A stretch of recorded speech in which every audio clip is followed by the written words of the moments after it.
ಏನು ಕೇಳಬೇಕು ಏನು ಇದು ಅವನ ಕೆಲಸನಾ ಕೇಳೋದು? ಸಾರ್ವಜನಿಕರಿಗೆ ಕೇಳ್ರಿ ಹೇಳ್ತಾರೆ. ಇವಂದೇನು ಕೆಲಸ? RSSನಾಗ ನೋಡ್ರಿ, RSS ತಂಟೆಗೆ ಯಾರು ಬಂದವರು ಉಳಿದಿಲ್ಲ. ಸುಮ್ಮನೆ RSS ತಂಟೆಗೆ ಹೋಗ್ತಾರೆ. ನಮಗೆ ಕೆಟ್ಟ ಅನ್ನಿಸ್ತದ. ಅಲ್ಲಿ ದಲಿತ ಮನುಷ್ಯನಿಗೆ ಅದಕ್ಕೆ ಬೇಕ್ರಿ? ಈ RSS ತೊಗೊಂಡು ದಲಿತ ಮನುಷ್ಯನಿಗೆ ಅದಕ್ಕೆ ಬೇಕು?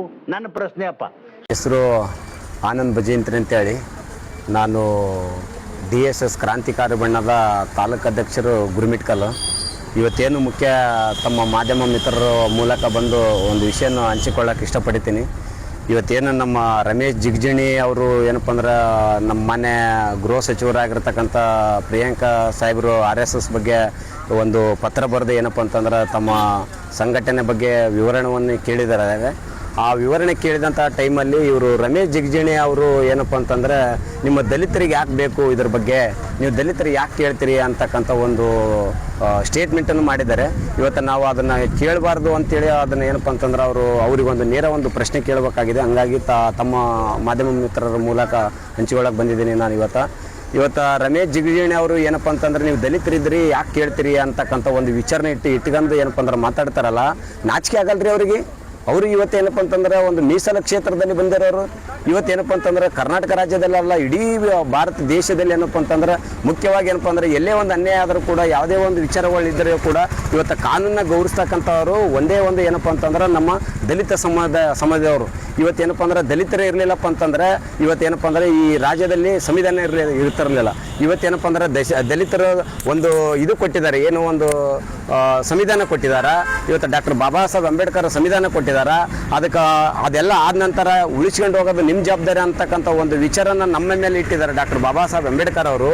ಇವತ್ತು ದಲಿತರ ಅದರ ಬಗ್ಗೆ ಪ್ರಶ್ನೆ ಕೇಳಿದರೆ ನೀವು ಯಾಕೆ ಕೇಳ್ತೀರಿ, ದಲಿತರು ನಿಮ್ಗೆ ಯಾಕೆ ಬೇಕು ಅಂದರೆ, ಮತ್ತು ಯಾರಪ್ಪ ಕೇಳೋರು? ಹೋಗ್ಲಿ ನೀವು ಕೇಳ್ರಿ, ನೀವು RSS ಅವ್ರನ್ನ ರಿಜಿಸ್ಟರ್ ಮಾಡ್ಕೊಳ್ರಿ ಅಂತ ನೀವೇ ಹೇಳ್ರಿ, ನಮ್ಗೆ ಯಾಕೆ ಬೇಕು? ಮತ್ತು ನೀವನ್ನ ಮುಂದೆ ನಿಂತು ಮತ್ತೆ ನೀವು ಮಾಡಿಸಿ. ಯಾಕಂತ ಕೇಳಿ ನಿಮ್ಗೆ RSSನವ್ರಿಗೆ ಅಂದರೆ ನೀವು ಅಪ್ಪಟ ಒಂದೇ ಬಾಂಧವ್ಯ, ಒಂದೇ ರಕ್ತ ಸಂಬಂಧದಲ್ಲಿ ಬಂದಿದ್ದಾರಲ್ಲ, ನಿಮ್ಮನ್ನು ಅಷ್ಟು ಸಮೀಪ ನೋಡ್ತಾ ಇದ್ದಾರಲ್ಲ, ಒಪ್ಪಿಗೆಗೋಣ. ಈಗ ನೀವು ಮುಂದೆ ನಿಂತು ರಿಜಿಸ್ಟ್ರೇಷನ್ ಮಾಡಿಕೊಡಿ.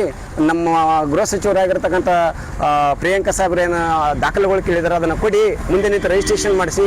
ಇದನ್ನು ಹೊರತುಪಡಿಸು ಅವ್ರೇನಪ್ಪ ಅಂದ್ರೆ ಕಾನೂನುಬದ್ಧವಾಗಿ ಕೇಳಿದರೆ ಅವ್ರನ್ನ ವಿರೋಧ ಮಾಡ್ತಾರೆ ಅಂದರೆ ನಿಮಗೊಂದು ನಾಚಿಕೆ ಬರಲ್ಲೇನ್ರಿ? ಒಬ್ಬ ಹಿರಿಯರಾಗಿ ಮತ್ತೇನಪ್ಪ ಅಂತಂದ್ರೆ ಒಬ್ಬ ಸಮಾಜಕ್ಕೆ ಏನಪ್ಪ ಅಂತಂದ್ರೆ ಒಬ್ಬ ಸಂಸದರಾಗಿ, ಒಬ್ಬ MP ಆಗಿ ನೀವು ಇದ್ರ ಬಗ್ಗೆ ಕೇಳೋದು ಬಿಟ್ಟು ನೀವೇನಪ್ಪ ಅಂದ್ರೆ ಏಕೈಕವಾಗಿ ನೀವು ಪ್ರಿಯಾಂಕ್ ಸಾಹೇಬ್ರನ್ನ ಟಾರ್ಗೆಟ್ ಮಾಡಿ ನಿಮ್ಗೆ ಯಾಕೆ ಬೇಕು ಅಂತ ಕೇಳಿದರೆ, ಸ್ವಾಮಿ ಇವತ್ತಲ್ಲ ಅವರು ಇವತ್ತು ನಿನ್ನೆ ಮಾಡಿರ್ಬೋದು ಮಲ್ಲಿಕಾರ್ಜುನ್ ಖರ್ಗೆ ಸಾಹೇಬ್ರ ನೇತೃತ್ವದಾಗಲಿ ಅಂತ ಹಿಡ್ಕೊಂಡು ಇಲ್ಲಿವರೆಗೆ ಏನಪ್ಪ ಅಂತಂದ್ರೆ ನಮ್ಮ ದಲಿತ ಸಮುದಾಯದವ್ರನ್ನ ಏನಪ್ಪ ಅಂತಂದ್ರೆ ಕಾನೂನು ಅಂತ ಬಂದಾಗ ದನಿ ಎತ್ತಕ್ಕಂಥ ಅವಕಾಶ ಇರತಕ್ಕಂಥದ್ದು ಸಂವಿಧಾನದ ಮೂಲಕ ಏನಪ್ಪ ಅಂದ್ರೆ ನಮ್ಮ ಒಂದು ನಡೆನುಡಿತುಗಳು.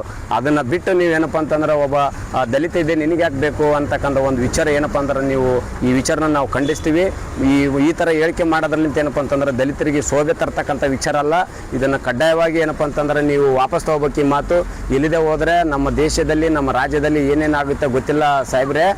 ತಾವು ಏನಪ್ಪ ಅಂತಂದ್ರೆ ರಮೇಶ್ ಜಿಗಜಿಣಿ ಅವರೇ, ನೀವು ಅದನ್ನು ಮಾತನ್ನು ವಾಪಸ್ ತೊಗೋಬೇಕು, ಬಹಿರಂಗವಾಗಿ ವಾಪಸ್ ತೊಗೋಬೇಕು. ಒಂದು ವೇಳೆ ನೀವು ಬೆಂಕಿ ಹಚ್ಚಂತ ಕೆಲಸ ಮಾಡಬೇಡ್ರಿ. ಸಾಧ್ಯವಾದರೆ ನಿಮ್ಮಿಂದ ಹೇಳಂಗಿತ್ತು ಅಂದರೆ ಸಾಧ್ಯವಾದರೆ ಬಂದು ರಿಜಿಸ್ಟ್ರೇಷನ್ ಮಾಡಿಸ್ಯಾರಂತ ಹೇಳ್ರಿ. ನಿಮ್ಗೆ ಆ ಯೋಗ್ಯತೆ ಇಲ್ಲ ಅಂದರೆ ಮನೇಲಿ ಕುಂತ್ಕೊಳ್ರಿ. ಅದನ್ನು ಬಿಟ್ಟು ನೀವು ದಲಿತರಿಗೆ ಯಾಕೆ ಬೇಕು ಅಂತ ಪದ ಏನು ಕೇಳಕ್ಕೆ ಹೋಗ್ಬೇಡ್ರಿ. ನಾವು ಏನಪ್ಪ ಅಂದ್ರೆ ಒಬ್ಬ ಈ ದೇಶದ ಏನಪ್ಪ ಅಂದ್ರೆ ಪ್ರಜೆವಾಗಿ ಮತ್ತು ಈ ದೇಶದ ರಕ್ಷಣೆಗಾಗಿ ಈ ದೇಶದ ಒಂದು ಕಾನೂನನ್ನ ಎತ್ತಿಡ್ತಕ್ಕಂಥ ಒಂದು ವಿಚಾರ ಏನಪ್ಪ ಅಂದ್ರೆ ದಲಿತರಿಗೆ ಆ ಶಕ್ತಿ ಇದೆ. ಅದನ್ನು ಬಹಿರಂಗವಾಗಿ ಏನಪ್ಪ ಅಂತಂದ್ರೆ ನೀವು ಹೇಳಿದರೆ ಕಲಿಬೇಕಾಗಿಲ್ಲ. ನಾವು ಕೇಳೋ ಪ್ರಶ್ನೆ ಲೀಗಲ್ ಆಗಿದೆ, ಯಾವುದು ಅನ್ಲೀಗಲ್ ಅಲ್ಲ.